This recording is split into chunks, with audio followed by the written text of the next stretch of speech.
We've got an amazing set of panellists with us. We've got Sue Woodward AM, who's the Commissioner of the ACNC, and I'm sure well known to most of you on this call. We've got David Crosbie, who's the CEO of the Community Council for Australia. We've got Beth Worrall from the National AI Centre, who's the Responsible AI Manager in the National AI Centre, and Doug Taylor, CEO of the Smith family. And what I'm going to do is ask each of the panellists to begin with giving us some opening thoughts and their initial reactions to the report. But to start with, would love to welcome you, Sue, to share some of your initial thoughts and insights on the report. Thanks, David, and what an amazing turnout. You've pulled so many people interested in this area. I'm not surprised, and I really appreciate that this is a report that's repeated, because I think reports that are done over a period of time and you can see the trends are so much more valuable. I would like to start by acknowledging that I'm also on Wurundjeri land and pay my gratitude to the leaders of the First Nations that have cared for this land so well over that millennia. Excited. I always get excited when other people get excited about reports like this. And I think there were just perhaps 3 points I'd make so that I can leave to other more expert people on the panel, and certainly happy to and interested in the questions and discussion that will follow. I think for me the absolutely standout line was how much the use of generative AI has blossomed. To go from 24% to 76% is, a very, very big jump. And as has already been highlighted, I suppose from an ACNC regulatory point of view, what I found a bit concerning, I suppose, is it doesn't seem that governance has matched that interest. And that may not be terribly surprising in the sense we've all maybe got access to these tools and you have a play around with it.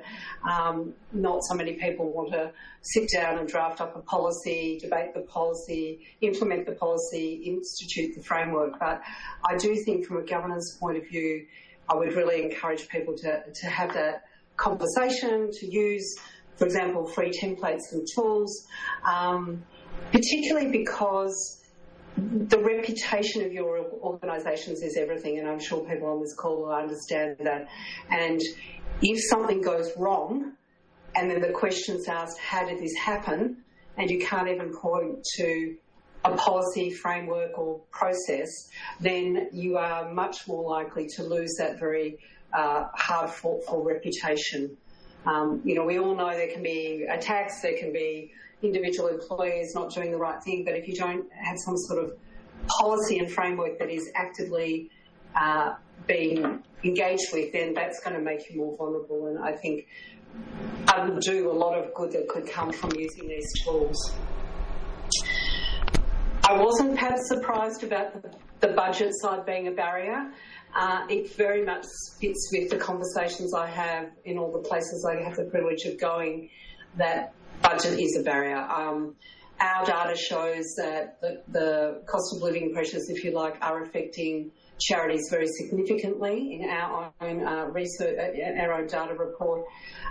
So, as has been said, the increased demand for services, and Ask Izzy is a classic sort of barometer for that, but also the costs for organisations in doing their business. So, incredible increases in insurance costs, and all the costs of doing business, whether that's leasing premises, but you've got people working from home, all the things that we're juggling.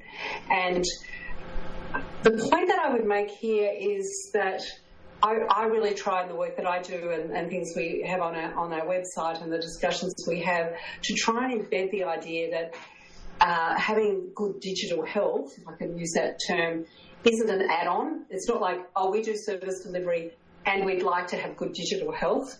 It's really got to be a point where people realise that to deliver services absolutely involves having good digital health. And if you like, it's part of the frontline cost of service delivery. So I think that is an information piece that I don't put entirely, at the hands of the sector. It is about, in part, educating people in the sector to understand that they need to see it, I think, as a joined-up piece. And I do also think that it's educating funders that when they're funding, they actually, if they want to have an impact, they should want to make sure that the services that they're funding and focused on have got built into it these sort of safety measures, because that's going to protect clients, it's going to protect the charity itself, and it is actually just part of the essential service delivery cost. Possibly, just the last point, because I know that many people will have additional points. As the ACNC, our primary focus, as I'm sure people know, is on the governance side of charities. So there are governance standards that the ACNC is responsible for making sure charities adhere to.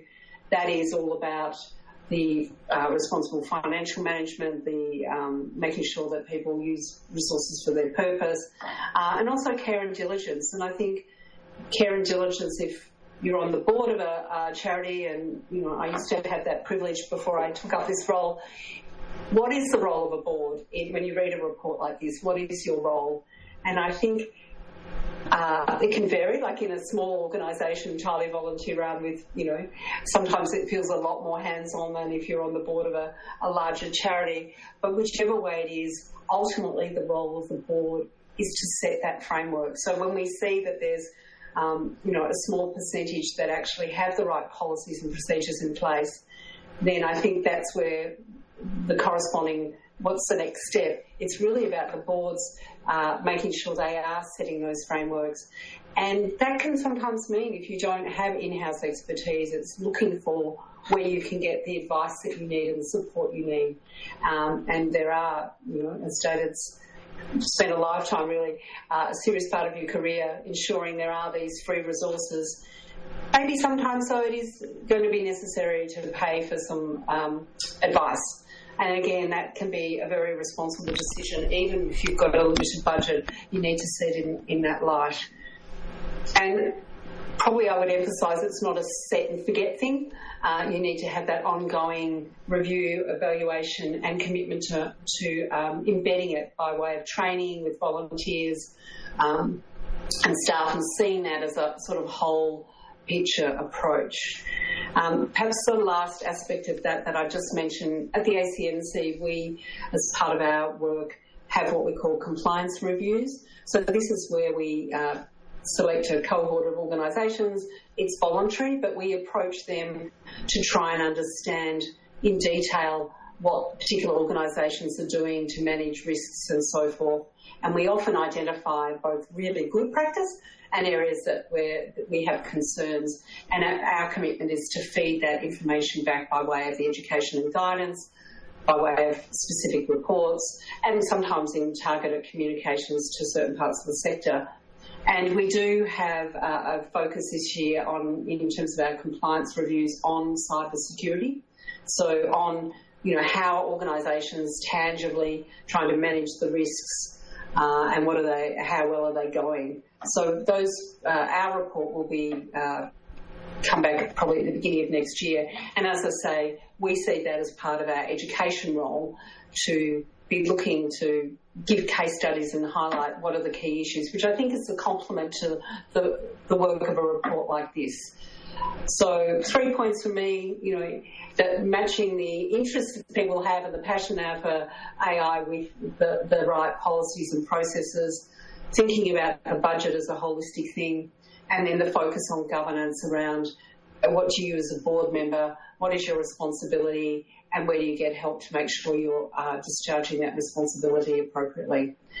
Thanks again to all those people who did complete the report, and particularly to Infoxchange. And I love a report where I can see pictures and see practical information as well. So it's a pleasure to read the report, and I recommend people to do so. So thanks, David. Fantastic. Thank you so much, Sue, for those incredible insights and for your support more generally in this area. I loved your comment that digital health is not an add-on. And I just think that's so important, and picking up the role of funders, and especially that governance element and the role of boards, which I'm sure we'll continue to have some more discussion on the panel. So, thank you so much, Sue. I'd like to bring in now David Crosbie. David's the CEO of the Community Council for Australia. Just acknowledge David's efforts as well in really elevating these subjects up within the sector. It wasn't that long ago when digital technology was seen as something on the outer, and it's been through the efforts of people like David that's really brought it to the fore for the sector. So I'd love to hear some of your insights, David. Thanks, David, and thanks for the introduction. And it's always a pleasure to follow an ACNC commissioner who knows what she's talking about and understands the sector. Such a refreshing level of insight and understanding. It was great listening to Sophie. I do want to acknowledge, firstly, that I'm on Worrall country, and I pay my respects to elders past, present and emerging. And I also want to acknowledge Infoxchange and the work that goes in to put this report together.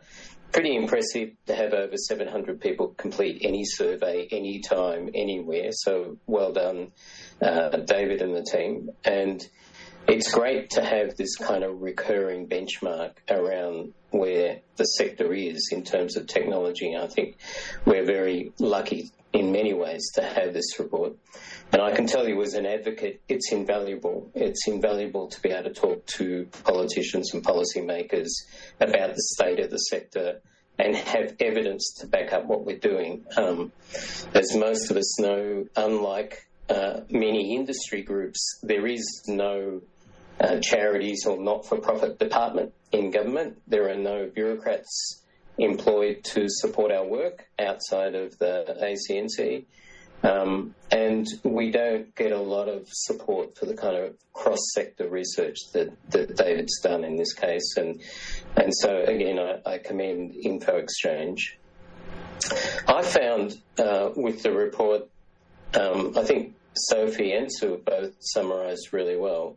I always look for sort of a few things I like and a few things I don't like in the findings. And most have already been highlighted, but I really do like the idea that charities and not-for-profits are using data, are looking to use data more around their impact and effectiveness, because often in all the discussions about our sector, people don't focus enough on the fact that we are not the end. We're not trying to build charities and not-for-profits for their own sake. We are trying to build them for the sake that we can strengthen communities and build flourishing communities and have a better Australia if our work is supported. We don't want to be supported for our own sake. We want to be supported for what we achieve.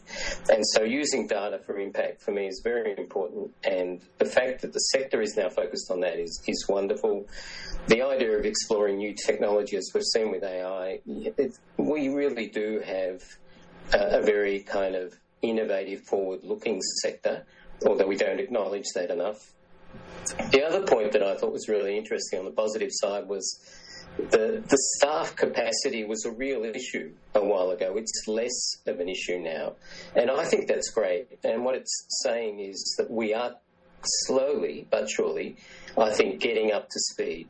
We're not there, and there are lots of issues, but people across organisations seem to have a greater level of faith in their staff being able to adjust to new technologies, and that's a good thing. The really negative things for me are around budget pressures, operating costs, and the costs of technology, all of which went backwards significantly in this report. And I still find it incredibly frustrating. David talked about me as an advocate and the work of CCA in pushing the kind of sector view about what's needed for our sector. This is an area where we've failed, not for want of trying, but, when I look at what happens for an equivalent small business, you've got cyber wardens programs to address cybersecurity, which the government gave over $23 million to. You've got all kinds of energy transition tax write-offs, technology adaptation tax write-offs, climate change tax write-offs.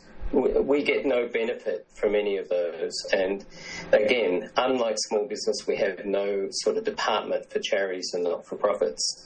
And so it feels as though we're left on our own in many ways to deal with the challenges of adapting to a very rapid shift in technology and both its potential and its threat in some ways to our sector.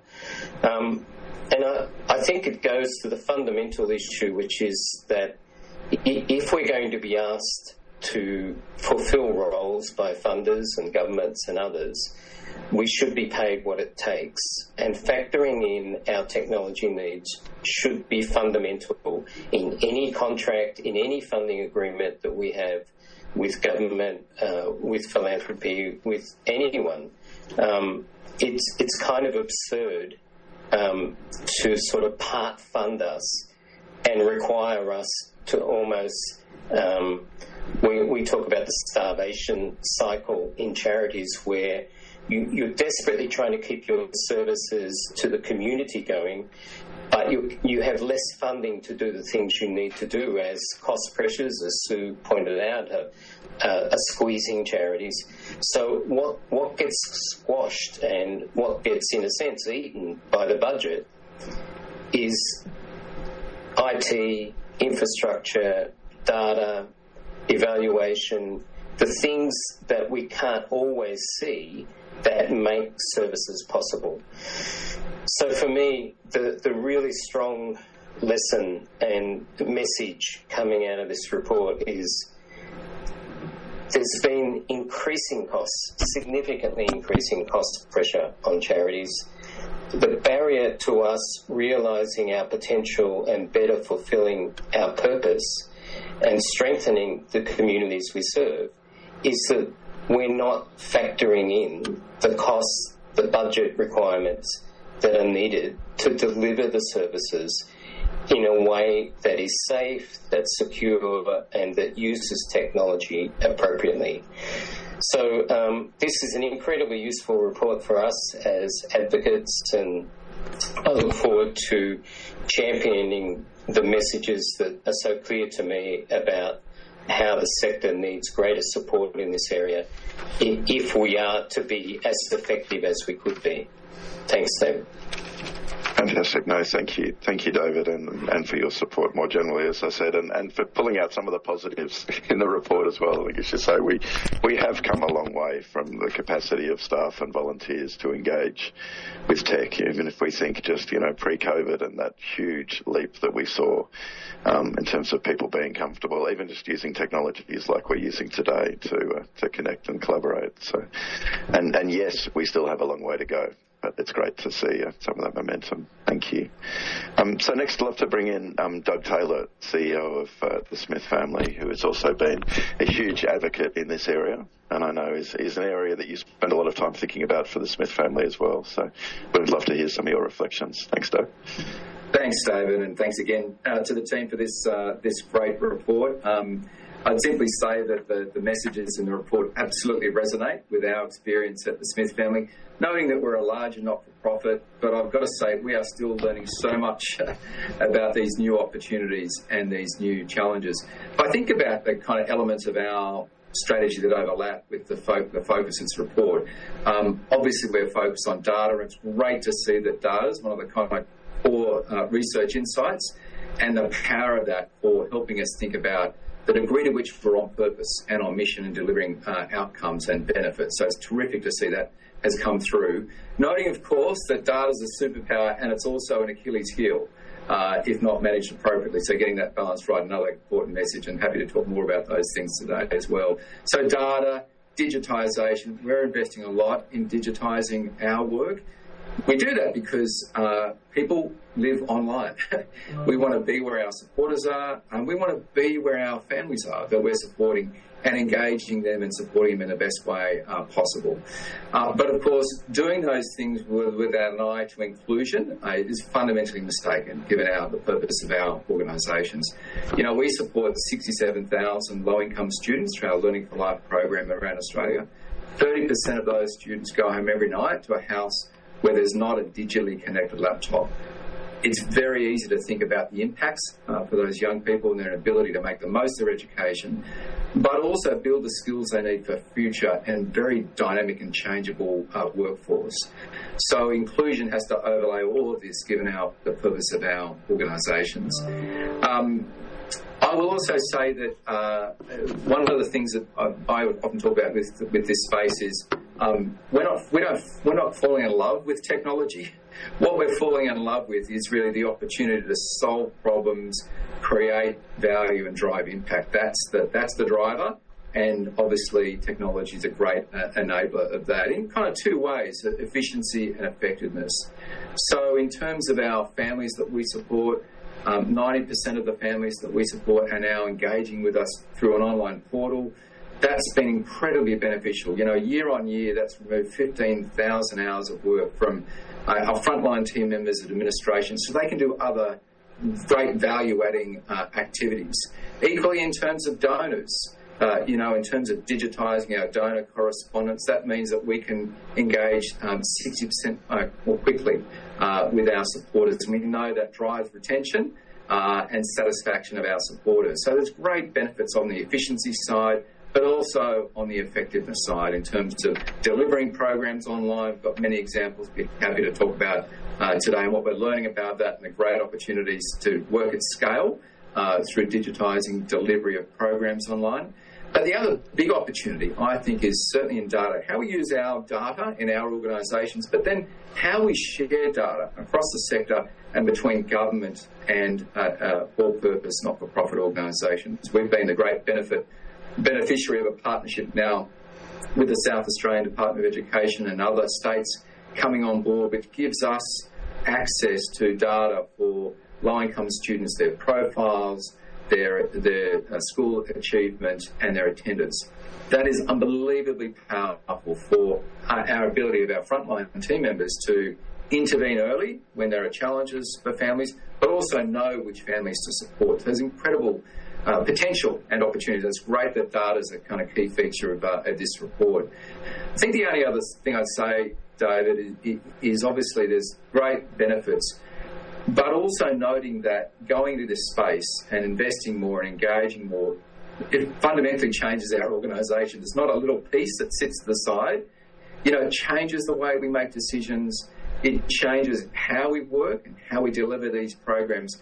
But it also fundamentally changes the type of capability that we need on our team. So it's quite transformational in every way, but the benefits certainly outweigh those costs. And noting when we speak of costs, and I'm so glad that a few people have referred to pay what it takes, because obviously this requires a different way of working and different types of investments from our partners and stakeholders.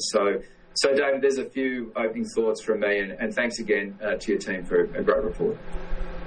Fantastic. Thanks so much, Doug. And great to hear of the superpower of data, but also there's some of those really practical examples you gave on how we can use data across the sector. I kind of really love that tie-in with digital inclusion as well. I think it's something none of us should forget in transforming our organisation and offering services online to make sure we're not further excluding people from access to services. So thank you very much. And we'd love to welcome now Beth Worrall, who's the Responsible AI Manager of the National AI Centre. Responsible and safe use of AI is a critical topic. For me, it's kind of a natural core value of the sector that we would be thinking about this. But I've really appreciated Beth's support of the sector in thinking this through as part of the National AI Centre. So we'd love to hear some of your thoughts. Thanks, Beth. Thank you, David, and thank you for having me today. I'm joining you today from Kaurna country down here in South Australia, so I do want to pay my respects to Aboriginal people and elders past and present. I couldn't be more excited about this report, actually. So this really speaks to some of the topics that I have addressed in my own career. So I've worked for many, many years in the area of digital inclusion. I worked for Microsoft. I was responsible for a little while for the technology donation programs, technology refurbishment programs. I've worked for a non-profit. I've worked in digital literacy, and now I'm working in government. So I can see this topic and this challenge from multiple different perspectives, wearing lots of different hats.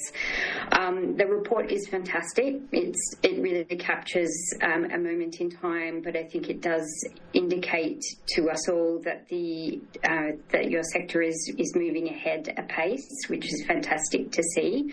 I would echo a lot of the comments heard here today in regard to you start your AI journey by start to experiment and get your hands on the tools, most of which are free, that you can start to experiment and better understand how these technologies work.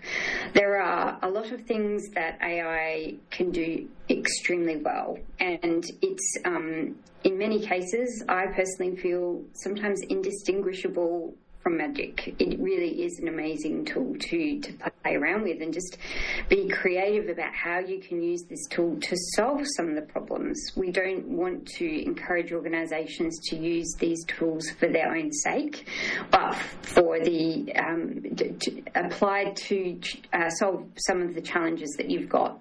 Now, when I worked in a non-profit, I spent most of my time rewriting grant applications, and I can appreciate how tedious that is. Writing communications materials, writing board papers, writing. And so AI as a starting point is going to really help you save time doing that kind of thing. It is also going to help you across the board, across multiple different aspects of running your organisation. What I would like to encourage organisations and people working in the sector to have a think about today is, how will AI affect your communities? How will it affect the jobs that they do now and the jobs that they might do in the future, or their likelihood or their livelihood of work? You know, how is that really going to affect them? Is AI a tool that will support them into better paid work, more meaningful work, or will it really represent some challenges in relation to the longevity of their employment? So this is an opportunity not to just think about AI as it relates to technology for your own organisation, but it is going to shape and change our communities more broadly. We are really optimistic about what AI is going to do for our communities and for our organisations, but we're not also completely naive to know that there are not also going to be some challenges. So let's prepare ourselves now. Let's prepare our communities.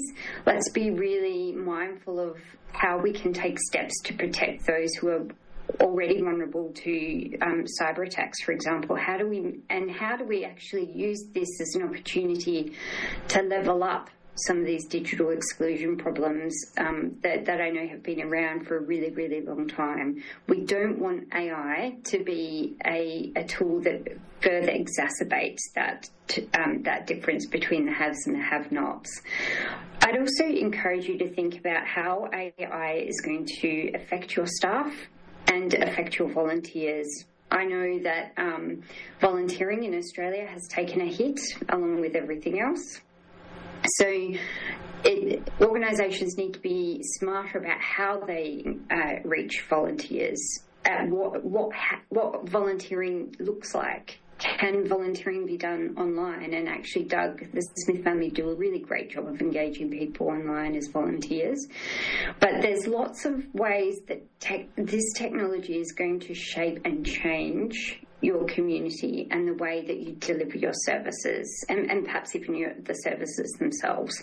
So I'd be thinking very carefully about that, and let's use this as an opportunity to be excited about what this might achieve for us. Australians are very risk adverse and naturally cynical about technology in some cases, and that's completely fine. But let's use that to our advantage. And so you mentioned this industry really relies on trust, and it's imperative that in experimenting and using these technologies that really the first thing you need to do is think about your policies and your people and the training that you need to put in place. So you don't want people to be enthusiastically going in and experimenting with these technologies by copying and pasting donor records into ChatGPT or anything of that nature. So there are some really important things that need to be considered in the safe and responsible use of AI. A quick plug for the National AI Centre. We run heaps of free training. We have a free training course that is available to everyone in Australia, delivered by the Institute for Applied Technology in New South Wales, which is TAFE New South Wales.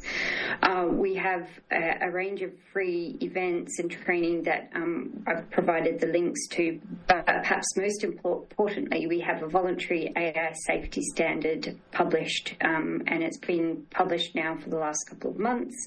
I would encourage organisations to become familiar with that standard. It articulates the expectations and the best practice standards that organisations may aspire to. It's an evolving document, and we would also really love to hear your feedback as to how useful it is for your organisation. We know that more needs to be done to make it more accessible for smaller organisations, so we're going to be working on that. But we are trying to support organisations to understand what they might do to get the most out of these technologies, to have it help enhance the services, but also to do so in a safe and responsible way. So, I could speak for hours on this topic. I promise I won't. So I'll hand back to you, David, so we can begin the discussion.